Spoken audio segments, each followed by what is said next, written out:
Hi guys, Megalithic Maiden here. If you like the content I put out, please subscribe and don't forget to hit the bell icon. Tonight I'm going to share a video with you of Mr. Ralph Ellis talking about megalithic sites in the Bible land, the Levant area. And he has had so much experience visiting ancient sites. He's written over 10 books. He's one of my idols, and I was very happy to get to meet him and just have small talk. He's really brilliant, and when I first met him, I couldn't really talk very well. My words were all jumbled because I was starstruck. But anyway, here's a little bit, like a little bit under 10 minutes of one of his talks, and I hope you guys enjoy it. So thanks so much, and please don't forget to subscribe.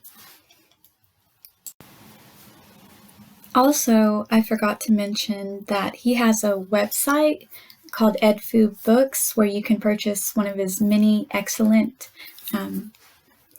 titles. And so I'm going to put a link in the description box for you guys. And I'm very highly encouraging you to purchase his books and take the time to read them, go through them, because it is amazing. Thanks very much. That's what I was looking for. Hello, everybody. Hello. Ralph Ellis, I don't know if you all know me. Thanks for the introduction there, Hugh. Yes, this is my talk today, Eastern Megaliths and Microliths, because we're going to do a tour of Syria and the Levant, and we're going to look at the megaliths there. And we're going to finish off with a few of the microliths as well, because I think they come from the same era and the same provenance as the megaliths.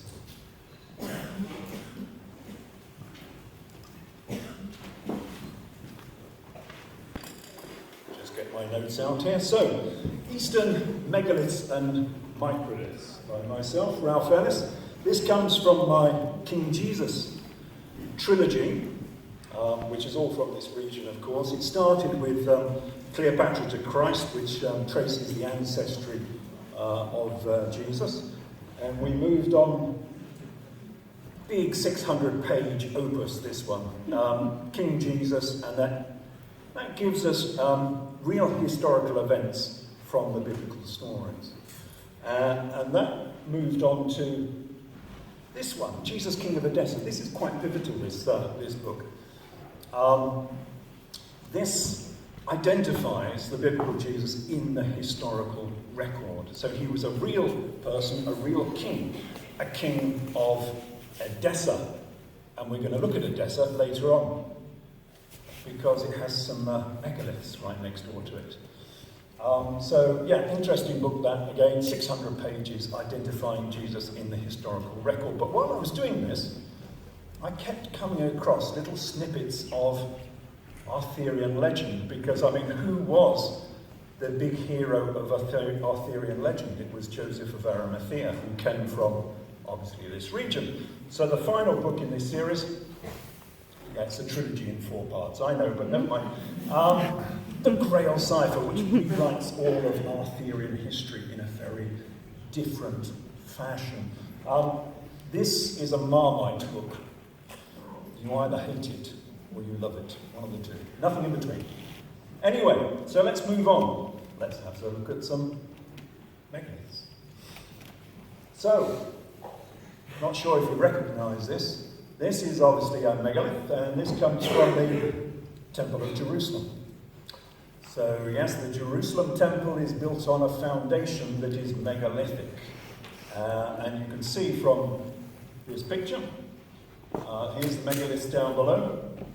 Here is the more recent architecture, the Roman architecture up above. So we have 2 distinct eras here. And if you look at that megalith, does that sort of look familiar to you? Anyone that's been out to Egypt? Well, to me, it looks a lot like this one.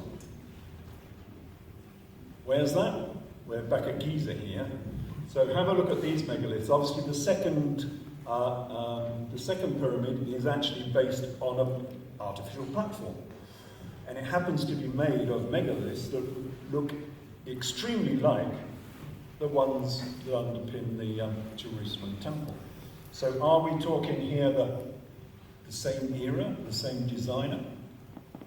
I think so, because we can find this all over the Near East.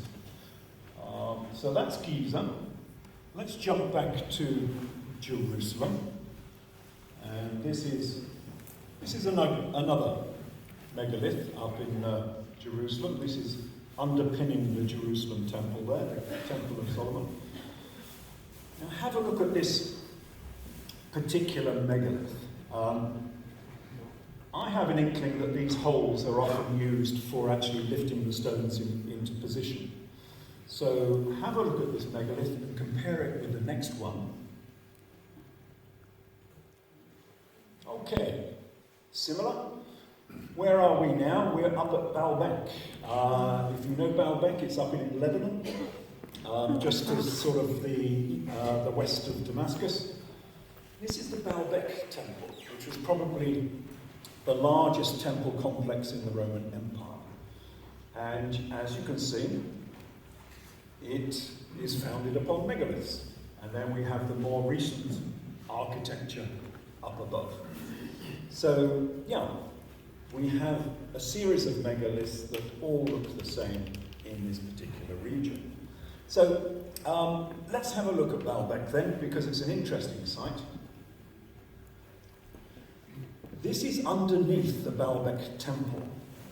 So now we can see that we have two eras here.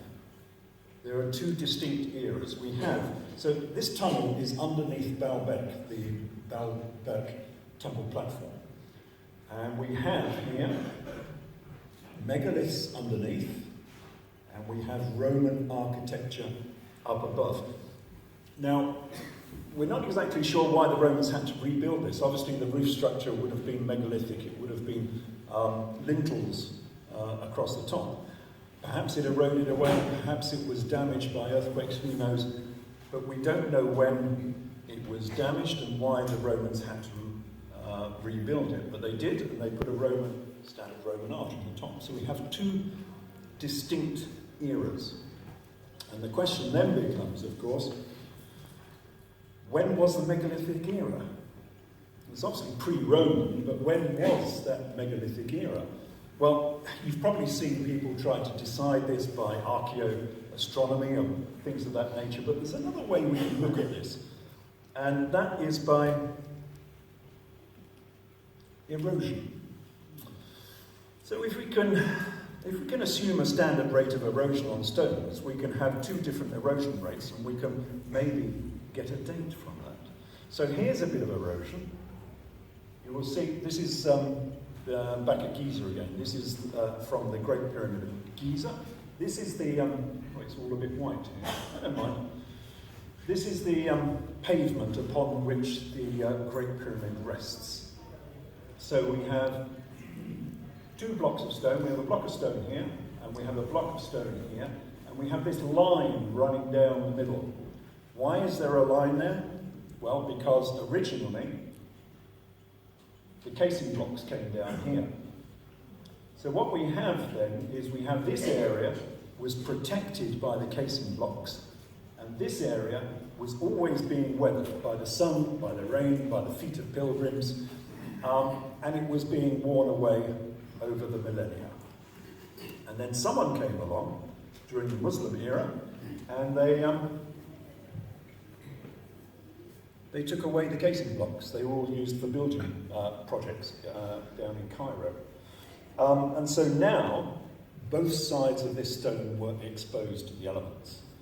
And so here we see there is less erosion because that has only been exposed for 1,000 years. We know when these casing blocks were taken away. But this area has been exposed ever since the pyramid was built. The interesting thing is between here and here, this area on the left has 10 times as much erosion as the area on the right. So, if this has been exposed for 1,000 years, then we can probably say, if we can assume a standard erosion rate, that this area here has been exposed for 10,000 years. So as a rough guide, we can probably say that the Great Pyramid is about 10,000 years old. And therefore the megalithic era is probably about 10,000 years old. So it's rough and ready, but it's a good guide to how far back we're looking for the megalithic era. So that is an estimate of the megalithic era. Let's go back to Baalbek then, where we were before. This is up in Lebanon. And have a look at some of the architecture that's been built there. So this is the small temple at Baalbek. Actually, it's not that small really, but anyway, we'll see in a minute. It's a vast temple. This is the temple of Aphrodite. It goes under several names, this particular temple.